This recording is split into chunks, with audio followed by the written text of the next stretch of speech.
Ladies and gentlemen, gather around and let me take you on a journey through the fascinating history of Arduino, a tiny board that sparked a revolution in technology, creativity, and innovation. The beginning. Picture this. It's the early 2000s in a small town called Ivrea in Italy.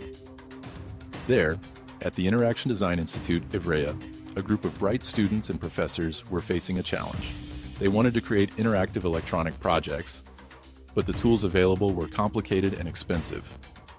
Electronics felt out of reach for many artists and designers who wanted to explore the world of tech, but didn't have the programming skills or budget to do so.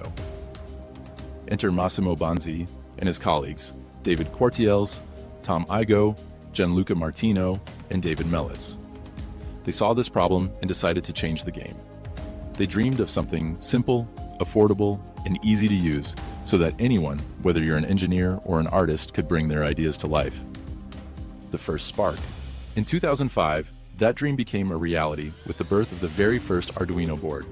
This was a small, low-cost board named after a bar in Ivrea, Bar di Re Arduino, which was, fun fact, named after an Italian king. But the real magic behind this board wasn't just its price. It was the fact that it was open source.